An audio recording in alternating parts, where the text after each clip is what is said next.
j'espère que vous allez bien. Par la grâce de Dieu, moi je vais bien. Nous sommes à un autre numéro de Métamorpho. Depuis la semaine passée, nous sommes sur un thème important, tueur des destinées. Et nous avons vu dans l'ensemble ce que c'est qu'un tueur de destinée, c'est-à-dire que c'est celui-là qui te fait sortir de la voie prophétique, du chemin prophétique que Dieu a mis dans ta vie, ou bien pourquoi tu es né, l'impact que tu devrais faire sur les générations, l'impact que tu devrais faire dans la famille là où tu te trouves, l'impact sur ton environnement. Et chacun de nous a ce type d'appel quelque part, parce que personne n'est né de façon fortuite. Personne n'est né de façon vile, dans le sens où nous sommes tous appelés à porter un impact dans notre environnement. Donc, ce thème, les deux maîtres, ici, dans la destinée, nous révèlent comment plutôt éviter les pièges de Satan et éviter que nous manquons le but. Dieu a un but pour chacun de nous. Dieu a un but pour chacun de nous quand nous naissons. Et ça, je pense que c'est clair pour ceux qui ont déjà suivi ce thème. Donc, j'aimerais que nous puissions lire les Écritures en Matthieu 6, à partir du verset 24. Et je vais lire les Écritures. La Bible dit « Nul ne peut servir deux maîtres, car ou il haïra l'un et aimera l'autre, ou il s'attachera à l'un et méprisera l'autre. Vous ne pouvez servir Dieu et maman. Vous ne pouvez servir Dieu et maman. » L'une des choses à savoir, avant que nous ne puissions aller dans les profondeurs de ce thème, c'est de savoir que la richesse n'a jamais été une mauvaise chose. Voilà. Dieu lui-même est un Dieu d'abondance. Voilà. Dieu lui-même est un Dieu d'abondance. On peut remarquer cela avec Abraham, celui avec qui il a fait l'alliance avec le peuple d'Israël, sa descendance. La Bible dit que le but de Dieu, voilà, quand nous lisons les Écritures, était, bien que Abraham soit son ami, de l'établir dans une terre ou bien dans un pays d'abondance. Donc Dieu lui-même est un Dieu d'abondance, et l'abondance ou encore la richesse était le signe qui devait montrer aux nations que vous aviez la faveur de Dieu. Vous aviez la faveur de Dieu. Pas que la richesse est toujours la faveur de Dieu, mais c'est un signe qui montre que vous avez la faveur de Dieu. Et une autre chose à pouvoir saisir en ce qui concerne la richesse, c'est que Dieu bénit par la richesse.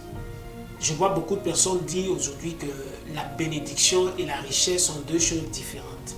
D'une part, c'est vrai, mais d'une autre part, nous devons savoir que la richesse est un signe apparent de la bénédiction. Donc celui-là en qui on doit constater, ou celui-là avec qui on doit voir la faveur de Dieu, ou bien dans la vie de qui plutôt on doit voir la faveur de Dieu, il y a certains signes, et la richesse fait partie de ces signes. La preuve en est que lorsque Salomon est devenu roi, il disait à Dieu: Seigneur, s'il te plaît, donne-moi l'intelligence et la sagesse pour que je puisse conduire ton peuple. Dieu lui a dit: quand tu es venu, tu ne m'as pas demandé la richesse, parce que la richesse, quelque part, est une chose dont nous avons besoin pour établir un certain type de domination ou de règne. Mais Salomon ne l'a pas fait. Mais Dieu n'a pas laissé Salomon ainsi, parce que Dieu savait l'importance quelque part de la richesse dans la vie de l'homme. Il dit: comme tu ne me l'as pas demandé, je te donnerai la richesse, je te rendrai riche. Et la Bible dit qu'aucun homme n'a été plus riche que Salomon jusqu'à nos jours. Donc il est vraiment important pour nous de saisir cette réalité. Dieu est un Dieu qui bénit par la richesse. Et la Bible dit en Proverbe 10, le verset 22, il dit ceci, il dit: c'est la bénédiction de l'Éternel qui enrichit. Donc en un mot, la richesse est un signe apparent de la bénédiction de Dieu, et il ne le fait suivre d'aucun chagrin. Et nous pouvons voir en Genèse 12 où il dit à Abraham, tout à l'heure j'en parlais, où il dit à Abraham: je ferai de toi une grande nation, je te bénirai je rendrai ton nom grand et tu seras une source de bénédiction pour toutes les familles de la terre. Donc ici, il est vraiment important pour nous de savoir que la richesse n'est pas mauvaise en soi. C'est plutôt une bénédiction, une forme de manifestation du Seigneur. Et il faut savoir que c'est la volonté de Dieu que nous soyons riches. C'est la volonté de Dieu que nous soyons riches. Et Jean pouvait dire ceci en 3 Jean 1, le verset 2. Il dit, bien-aimés, je souhaite que vous prospériez à tous égards et soyez en bonne santé, comme prospère l'état de ton âme. Donc, il nous montre cette volonté de Dieu de nous voir prospérer à tous égards, prospérer financièrement. Donc ici déjà, bannissons cette pensée que la bénédiction de Dieu n'est pas synonyme de richesse. La bénédiction de Dieu est un signe apparent de la faveur divine. Et Dieu aimerait que nous soyons riches parce que celui qui n'est pas riche, sa voix ne porte pas. Aujourd'hui, nous sommes appelés à changer, à transformer, à pouvoir impacter le monde. Mais la voix d'un pauvre, j'aimerais qu'on puisse lire ce verset-là dans le livre d'Ecclésiaste 9, Ecclésiaste 9, le verset 15 au verset 16. Et nous verrons ceci. La Bible dit, « Il s'y trouvait un homme pauvre et sage qui sauvait la ville par sa sagesse. Et personne ne s'est souvenu de cet homme pauvre. Et j'ai dit, la sagesse vaut mieux que la force. Cependant, la sagesse du pauvre est méprisée et ses paroles ne sont pas écoutées. » Nous sommes appelés à annoncer l'évangile. Nous sommes appelés à parler de Dieu. Nous sommes appelés à être des témoins de la gloire, de cette gloire manifeste de Dieu dans notre vie et dans la vie de tous ceux-là qui ont accepté Jésus de Nazareth. Et pour cela, il faut que nous soyons riches pour que notre voix porte. Aujourd'hui, les personnes qui décident dans le monde sont les personnes les plus riches. Aujourd'hui, le chrétien, ou bien certains à un certain niveau, ne peut pas imposer sa voix parce qu'il a la sagesse, il a cette bénédiction de Dieu, il a cette capacité de sauver. Mais à cause de ce qu'il est pauvre, ses paroles sont méprisées. Ses paroles ne sont pas prises en compte, ses paroles sont mises à part. Donc, c'est la volonté de Dieu que chacun de nous soyons riches. Donc, déjà, dans cette lutte de compréhension qui est que nous sommes appelés à être riches et que la richesse n'est pas mauvaise en soi et que la richesse est un signe de la bénédiction que Dieu apporte dans la vie de l'homme. Maintenant, j'aimerais que nous puissions rentrer dans le but du sujet parce qu'il fallait déjà mettre des piliers avant de pouvoir continuer ce message. Donc, la comparaison a été donnée en ce qui concerne Dieu et Mammon. Et la Bible dit que on ne peut servir Dieu et Mammon à la fois. Parce que tu aimeras l'autre et tu haïras l'autre. Donc ça veut dire qu'il y a un choix à faire. Et qui est Mammon? Qui est Mammon? Dieu, je sais que nous le connaissons, créateur du ciel et de la terre, celui-là qui est la source de notre existence. Il est tous la source de ce qui existe. Mais qui est Mammon? Pourquoi Mammon intervient en ce qui concerne la richesse? Donc ici, Mammon est un nom araméen de la richesse. De la richesse qui a pris les empreintes démoniaques. Je veux l'expliquer simplement, qui est devenu le nom d'un démon. Il y a eu plusieurs aspects dans la Bible où des noms ont fini par être des noms d'emprunt pour le monde des ténèbres, comme le nom comme Jézabel, le nom comme Babylone, de même Mammon, qui était une manière pour les Araméens de pouvoir parler d'une richesse égoïste. Ce nom-là est devenu le nom d'un esprit qui contrôle la richesse. Et l'une des choses à savoir sur Mammon, c'est que comme dans le royaume des cieux, il y a une maison des trésors. dans le royaume de Dieu, il y a une maison des trésors. Il y a aussi une maison des trésors dans le monde des ténèbres.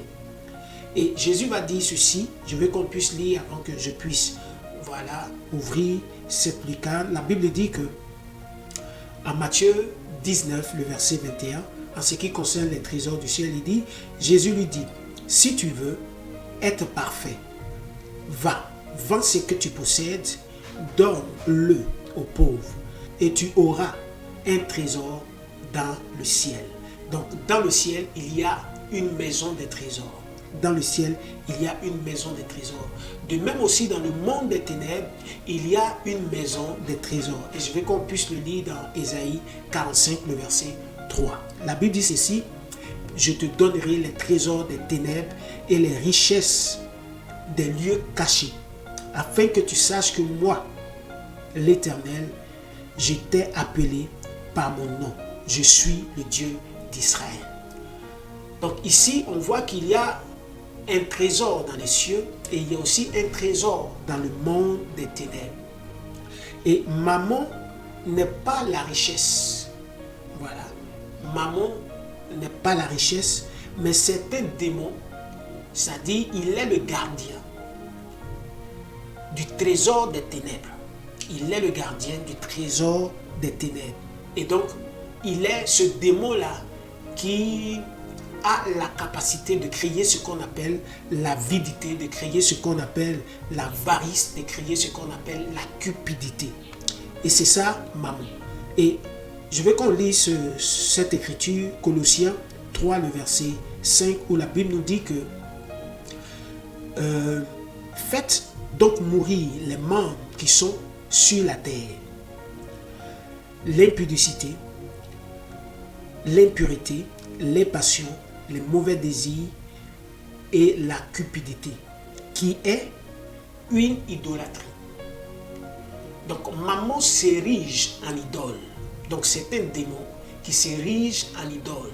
L'idole, c'est ce qu'on adore au détriment du Seigneur. L'idole, c'est ce qu'on préfère au détriment de ce que Dieu peut être pour l'humanité.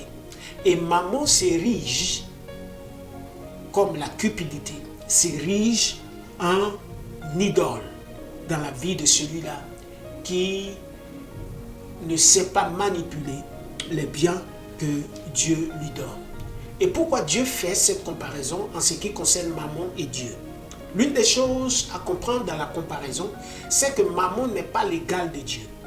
Mammon n'est pas l'égal de Dieu, mais Mammon a une manière d'agir qui est copiée sur la manière d'agir de Dieu. Je reprends. Mammon n'est pas identique, n'est pas égal à Dieu.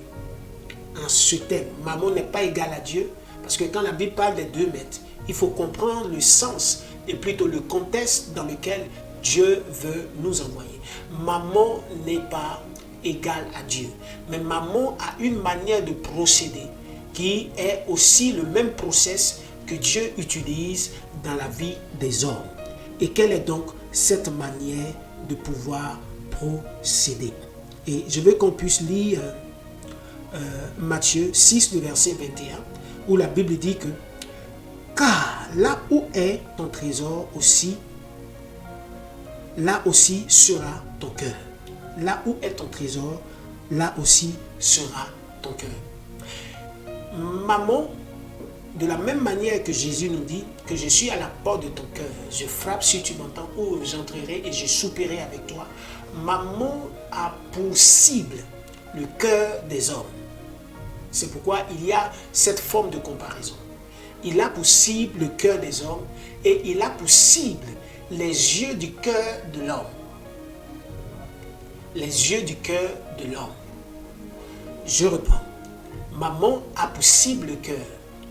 Ce que Dieu a pour cible. Parce que Dieu cherche un adorateur qui est vrai, dont le cœur est attaché à lui.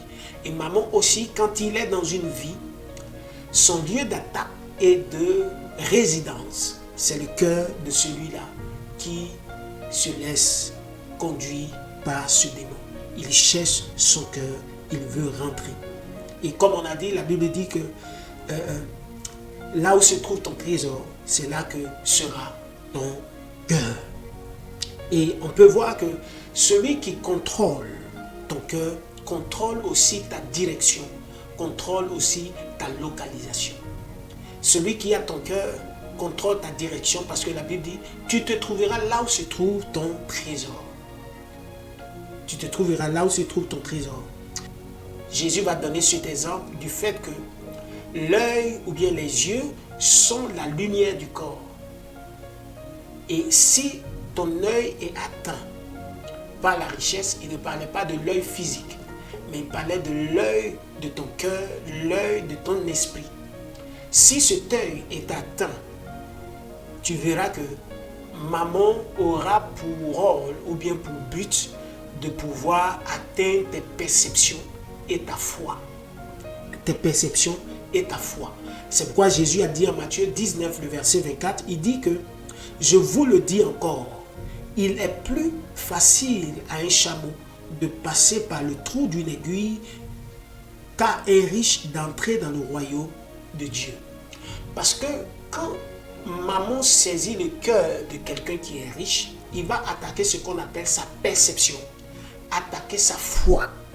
Et quand il attaque ta foi, là, c'est fini. Parce que tu vas lui vouer toute ta foi et ta croyance. Et c'est pourquoi Dieu a dit, tu ne peux pas suivre 2 maîtres à la fois. Parce que si tu décides de suivre maman, ou bien décides de suivre la richesse que offre ce monde, il te sera difficile de pouvoir être équilibré. On ne peut pas suivre 2 maîtres à la fois. Le Seigneur dit, tu n'es ni chaud, ni froid, je te vomirai. Je te vomirai. Et il est vraiment important pour nous de pouvoir lutter contre ce démon. Donc comme je l'ai dit, maman c'est l'esprit de cupidité. Donc quand une personne devient riche, quand une personne a la possibilité, une personne a cette grâce de pouvoir posséder de grands biens, il est entre un fossé que la richesse te fait monter sur une montagne. Je vais prendre cette illustration. La richesse te fera monter sur une montagne. Et cette montagne, si tu ne le fais pas bien, si tu n'es pas assez vigilant, rapidement, tu peux tomber dans un piège, dans un fossé qu'a creusé maman autour de la richesse. C'est pourquoi Dieu, avant de bénir un peuple, Dieu, avant de bénir une nation, il prépare cette personne à cette bénédiction. Parce qu'il sait qu'au moment où tu rentres dans une forme de bénédiction, dans une forme de richesse, sans avoir été éprouvé, le diable fera des fossés autour de toi. Et tu risques, si tu ne fais pas attention, de dévier sur la voie. Et comment maman peut faire dévier quelqu'un de sa destinée? Venons au sujet. Comment maman, qui est le Dieu, qui est le démon plutôt, le maître de la cupidité, de l'avarice et disons de la vidité, peut amener quelqu'un à sortir de la volonté de Dieu? J'aimerais qu'on puisse lire un verset qui est un peu long. Proverbe 1, le verset 13 à 14. Et je vais lire ceci. Et même de 16 à 19. La Bible dit, nous trouverons toutes sortes de biens précieux. Nous remplirons de butin nos maisons. Tu auras ta part avec nous. Ça dit, c'est des riches qui parlent. Il n'y aura pas qu'une bourse pour nous tous, car leurs pieds courent vers le mal. Ça dit que quand maman saisit le cœur de quelqu'un que la richesse a localisé, celui-là, s'il ne fait pas attention, sera dans le piège de ce qu'on appelle le gain facile. Des jeunes gens qui décident d'être par tous les moyens, être des hommes riches. C'est un phénomène qui est partout. Et on voit aujourd'hui une certaine forme d'escroquerie, une certaine forme de magie où les jeunes gens vont jusqu'à vendre une partie de leur corps pour pouvoir posséder des biens, amasser encore plus de trésors. Plus de trésors. Et je vais continuer le verset qui va dire encore que car leurs pieds courent au mal et ils sont aptes à répandre le sang, faire des sacrifices humains juste pour de l'argent. Mais en vain, jette-t-on le filet devant les yeux de tout ce qui a des ailes, et eux, c'est contre leur propre sang qu'ils dressent des embûches. C'est à leur âme qu'ils tentent des pièges. Ainsi arrive-t-il à tout homme avide de gain, de cupidité, cause la perte de ceux qui s'y livrent. Donc l'avidité pousse les hommes à enfreindre les lois divines, les lois de Dieu, pour le gain de l'argent. Des hommes qui sacrifient d'autres sous des mensonges démoniaques, qui vont voir un certain type de prêtre et ainsi de suite pour être riches. Donc maman sait que l'argent résout beaucoup de problèmes. Maman sait, ce démon-là sait que Dieu, quand il nous donne une forme de richesse, ou bien la richesse, cela nous permet de résoudre les problèmes de première nécessité, c'est-à-dire que la nourriture, le vêtement, un lieu pour dormir. Voilà, un lieu pour dormir. Et crée un confort en éliminant les soucis du lendemain. Maman, c'est ça. Et c'est pourquoi la première des choses que maman va faire quand vous rentrez, quand vous êtes béni, pour vous faire sortir de ce que j'appelle le but de la destinée, parce qu'il va contrôler votre cœur et il va vous donner des buts à atteindre qui ne sont pas réellement les buts de Dieu. Parce que quand Dieu vous donne la richesse, quand vous rentrez dans une forme de bénédiction en Dieu, la bénédiction qui vous a été donnée a un but à atteindre pour l'avancement du royaume de Dieu, l'avancement de quelque chose, la transformation. Il vous rend acteur d'une forme de transformation et d'impact. Mais quand maman saisit votre cœur sur ce chemin de votre destinée en ce qui concerne la bénédiction que Dieu va vous donner, maman va essayer de vous convaincre d'amasser plus d'argent pour vous sécuriser totalement. C'est-à-dire qu'il vous enseignera que, j'ai dit au début, avant de continuer, avant de dire cela, je vous ai dit dès le début, il cherche à gagner le cœur. Maman gagne le cœur.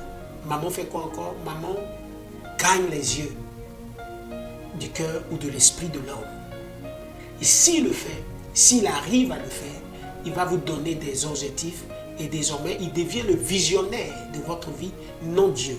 La première des choses, je l'ai dit tout à l'heure, il va vous pousser à vouloir amasser assez de gains. Et vous ne vous concentrez plus sur l'essentiel.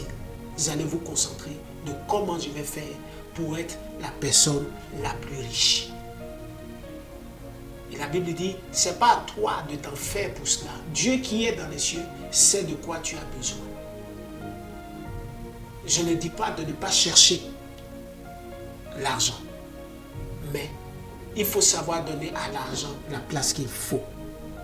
En deuxième lieu, maman va vous convaincre que vous n'avez plus besoin de Dieu, que vous pouvez vous assumer vous-même. Vous avez aujourd'hui le pouvoir de décider, le pouvoir de mettre en prison, le pouvoir de faire arrêter des vies, le pouvoir de pouvoir changer le cours d'une situation. Donc, si vous ne faites pas attention, vous allez faire ce qu'on appelle voler la gloire qui revient à Dieu. Et là est le deuxième but de maman dans la vie. Quand maman veut vous enlever sur la voie de votre destinée, la troisième des choses qu'il va faire, il va vous convaincre que tous les moyens sont bons pour avoir de l'argent. Quand tu as tué quelqu'un, quand tu as même allé voler, quand tu as même escroqué, quand tu as même quel est ce mot, à être corrompu pour amasser la richesse, il va vous convaincre que tous les moyens sont bons pour pouvoir avoir de l'argent. Il va briser les limites divines, les limites de la moralité, les limites de la conscience du péché. Et il va vous pousser vers cette liberté de faire tout ce que vous voulez pour pouvoir avoir de l'argent. Il va vous convaincre aussi que l'argent peut corriger ce qu'on appelle les torts. C'est-à-dire vous pouvez faire tort à quelqu'un, vous pouvez gâter la vie de quelqu'un et résoudre ce problème-là juste avec quelques billets. Donc vous n'aurez plus cette conscience d'éviter de blesser le prochain. Et la Bible dit, tu aimeras ton prochain comme toi-même. C'est-à-dire, il va t'enlever cette conscience. Cette conscience. La cinquième des choses que maman va faire pour te faire sortir de la volonté ou bien de ta destinée, il va te convaincre de te concentrer sur le présent et le futur terrestre que de te concentrer sur ton éternité. Il va t'emmener à te concentrer sur ce qu'on appelle quoi? Ton présent, ton futur terrestre. Mais il va t'enlever la notion de l'éternité. Et beaucoup d'hommes vivent aujourd'hui parce qu'ils sont riches. C'est pourquoi Jésus disait qu'il est difficile pour un riche. Parce qu'il ne peut pas se concentrer sur ce qui est divin. Il ne peut pas se concentrer sur ce qui est foi. Parce que pour lui, il a déjà les ossements de ses prières. La Bible dit que l'argent résout beaucoup de problèmes, beaucoup de choses. Et pour lui, quand maman est dans la vie d'une personne, il est convaincu qu'il n'a plus besoin de Dieu, qu'il n'a plus besoin de l'éternité. Il est concentré sur ce que le futur peut lui apporter. Il est concentré sur ce que, en un mot, le seul but que maman va lui donner, c'est de faire encore plus de gains. On peut remarquer, les hommes les plus riches ne font que devenir les plus riches. Ils ne sont jamais rassasiés de richesse, jamais rassasiés de biens. Pour lui, le fait d'être riche doit l'amener à être l'homme le plus riche. Et quand il deviendra l'homme le plus riche, il va dire, il faudrait qu'il y ait un homme qui n'ait pas été plus riche que moi dans ma richesse, juste sur 50 ans, sur 60 ans, sur 50 ans. En un mot, tu ne finiras jamais de chercher, tu ne finiras jamais. Le but ne sera jamais atteint si maman rentre dans ta vie. Si maman rentre dans ta vie. Donc beaucoup de personnes leur seule requête déterminant les requêtes déterminant leur destinée sont bafouées. Et on peut voir aujourd'hui beaucoup de ministres de Dieu, beaucoup de pasteurs qui ont laissé l'essentiel pour se concentrer sur la part du gain. Aujourd'hui, on voit des choses. Il y a des pasteurs gangsters, il y a des pasteurs voleurs, il y a des pasteurs escrocs. Parce que l'avidité est rentrée. Aujourd'hui, les gens prophétisent par la part du gain. Les gens essaient de jauger les prophéties, c'est-à-dire qu'il y a, aujourd'hui, on voit partout le poudondoïsme prophétique. C'est-à-dire, je dis, ça peut être ça ou pas. Parce que je vais convaincre des gens. Vous savez, on m'a conté même une histoire qui m'a écœuré.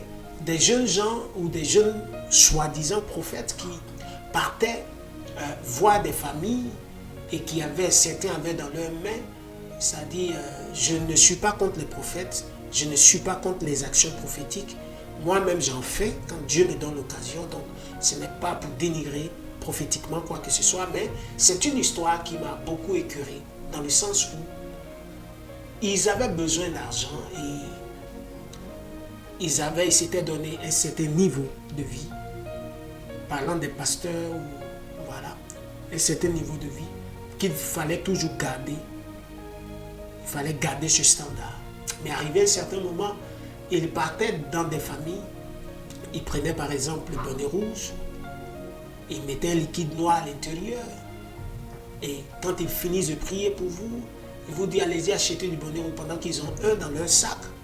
Et quand tu viens, ils vont remplacer et ils vont te dire de l'ouvrir. Et tu auras l'impression que l'intérieur, le bonnet rouge est devenu, disons, un liquide noir, sous prétexte que le malheur et la destruction a été transféré. La part et les gains de l'argent. Waouh! Donc nous devons faire attention à maman. Et ce dernier point sur maman, c'est comment vaincre maman. Vous savez, le Seigneur nous a déjà donné la solution, comment vaincre maman. J'étais disant en introduction que toute chose a un but dans la vie du chrétien. Quand Dieu vous envoie une grande richesse par rapport aux autres, pas que les autres ne sont pas capables d'être riches, mais quand Dieu vous sélectionne, quand Dieu vous donne la capacité d'avoir un gain un peu plus élevé, votre seule manière de pouvoir vaincre maman autour de vous, c'est de ne pas servir maman, mais plutôt que votre richesse serve à Dieu. Que votre richesse serve à Dieu. Parce que celui qui est contrôlé par maman amasse des trésors, il ne partage pas, il est égoïste. Amasse assez de biens pour se faire un nom au milieu des hommes, pour se taper la poitrine au milieu des hommes, pour rentrer dans une forme d'orgueil. Et ici, maman qui était censée vous mener vers l'orgueil et la destruction, pour vous amener à résister contre Dieu et Dieu contre vous, maintenant peut être vaincue simplement par ce qu'on appelle la charité. L'histoire de ce jeune homme riche est révélateur. Souvent on voit Jésus qui dit « Vends tes biens, donne tes biens aux pauvres ». Jésus n'est pas en train de dire de gaspiller tes biens ou bien de t'appauvrir pour la cause de l'évangile. Jésus, cet homme est venu vers Jésus. Il est venu vers Jésus. Je veux même que tu puisses le lire à partir du verset 16, Matthieu 19, du verset 16 au verset 22, quand tu seras à la maison. Le jeune homme vient vers Jésus et dit « Seigneur, comment faire pour avoir accès, pour pouvoir entrer dans le royaume des cieux ?»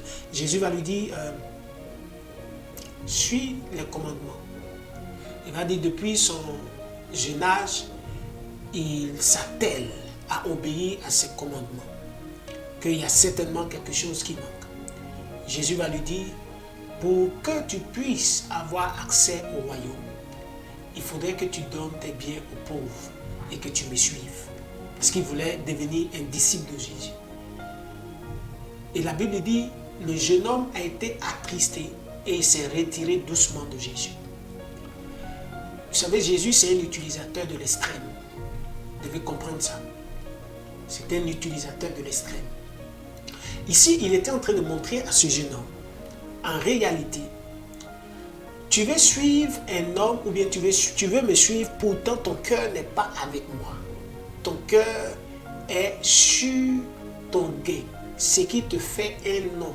Entends, suivre Jésus, c'est perdre son nom pour porter le nom de Jésus. Suivre Jésus, c'est s'abandonner à lui. C'est renoncer à soi-même, renoncer à l'orgueil de la vie, porter une croix, sa propre croix. Et cet homme n'était pas assez prêt par rapport à l'état de son cœur, lié son attachement à ses biens, lié à ses biens, lié à ses trésors, lié parce que la Bible dit qu'il avait de grands biens. Jésus essayait de nous montrer que cet homme, en réalité, ne pouvait pas être son disciple parce que son cœur ne pouvait pas être totalement à lui. Et pour que ton cœur soit à lui, à Jésus, sinon à Dieu, il faut que ta richesse, ta bénédiction serve le Seigneur. Serve le Seigneur. Une autre compréhension, vous allez voir que dans l'église primitive, il y avait beaucoup de personnes qui étaient devenues riches, puissamment riches. Et pour pouvoir vaincre la puissance de l'avidité, la puissance de la cupidité, la Bible dit que les disciples avaient cette bonne manière de pouvoir vendre certains leurs biens et le mettre ensemble. Et la Bible dit il n'y avait pas de personnes pauvres au milieu d'eux, dans le sens où ils avaient un bien collectif. Parce qu'il se trouvait que à leur temps, ils étaient dans l'extrême, voilà, dans un évangile radical. Et l'évangile qui était prêché aujourd'hui, qui est différent de nous, notre évangile, dans le sens où nous aujourd'hui, nous ne prêchons pas le retour de Jésus de façon actuelle. C'est-à-dire que ce n'est pas, il n'y a pas cette actualité, cette insistance de ce que Jésus peut venir demain ou après-demain. Et ils étaient dans cette conscience que Jésus peut venir à chaque instant. Et il ne faudrait pas qu'une chose soit un obstacle à leur éternité. Donc d'autres ont vendu leurs biens, d'autres ont vendu leur maison, d'autres ont vendu leurs trésors parce qu'ils étaient dans cette radicalité. Parce que pour eux, pourquoi gagner le monde? Il dit, à quoi sert un homme de gagner tout le monde s'il lui arrive de perdre son âme? Et pour éviter ça, beaucoup de chrétiens en ce temps vendaient leur maison, vendaient leurs champs, vendaient quelques biens et rapportaient leurs biens à l'église. Et ils vivaient dans une forme de collectivité ou bien dans une forme d'association christique. Et c'était la manière, la méthode que les apôtres avaient trouvée pour vaincre Mammon qui pouvait être maître de quelqu'un. Donc ton bien, la richesse que tu as reçue, doit t'aider à servir Dieu, doit t'aider à servir le Seigneur, doit t'aider à servir ta communauté, doit t'aider à faire sortir quelqu'un d'un problème. C'est la seule voie pour vaincre Mammon. C'est pourquoi la Bible dit que la charité. La Bible parle de la charité. Donc la charité est la seule voie pour pouvoir vaincre Mammon. Celui qui ne donne pas, celui qui n'apporte pas. C'est pourquoi la Bible dit apportez à la maison du trésor vos dîmes et vos offrandes. La capacité de vous prendre, de prendre ce qui vous coûte et d'apporter à Dieu est déjà un signe palpable que vous maîtrisez l'argent. Aider une église à se développer pourra chasser Mammon de votre maison. Aider des frères, aider des sœurs à se réaliser et à s'accomplir que d'amasser et d'amasser. Amasser c'est bon, mais que vos biens servent le Seigneur. Que votre trésor serve Dieu. C'est en cela que la richesse ne vous fera pas sortir, sinon que Mammon ne vous fera pas sortir de votre destinée. Je veux croire que vous avez compris ce message. Donc, rapidement en conclusion, l'argent n'est pas mauvais, la richesse n'est pas mauvaise, c'est même la volonté de Dieu. Mais Mammon s'attaque à ceux qui sont riches pour les dévier de la voie.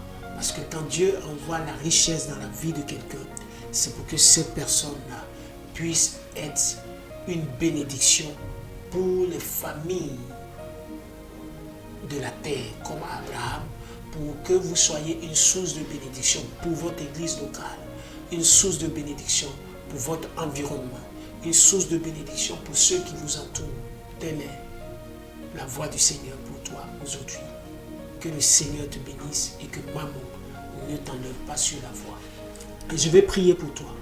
Seigneur, je veux prier pour ma soeur, je veux prier pour mon frère qui essaie plus ou moins de te servir, mais qui a du mal à le faire à cause de cette force de Mammon qui l'empêche à te servir. Pendant que je parle, pour ceux qui ne sont pas conscients, pour ceux qui sont conscients, pour ceux qui cherchent à se détacher de Mammon mais qui n'arrivent pas, à travers cette prière dans le nom de Jésus, je déclare qu'ils sont libérés de cette chaîne. Je déclare qu'ils sont libérés de ce poids. Je déclare qu'ils sont libérés de cette chaîne et de ce poids. Dans le nom précieux de Jésus de Nazareth. Je déclare que la chaîne qui les maintenait liés, maintenait leur cœur lié. Je déclare que cette chaîne se brise au nom de Jésus de Nazareth. et qu'ils soient libérés de la cupidité, de l'avarice, libérés de l'avidité, libérés de toute forme d'immoralité, les poussant à la part du gain.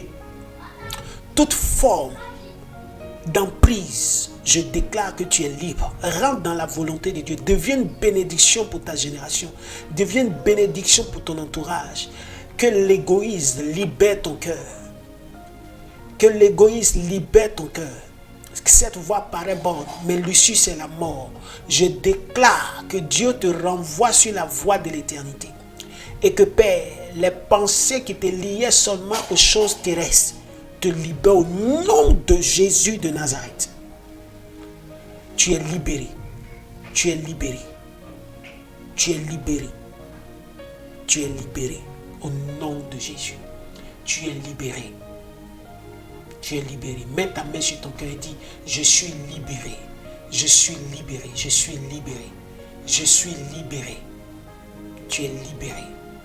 Tu es libéré. Au nom de Jésus. Que Dieu te bénisse.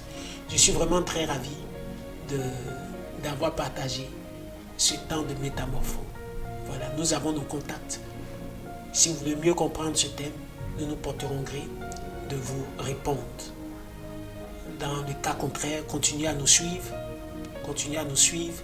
Et certainement, Dieu aura toujours une parole pour vous. Que Dieu vous bénisse.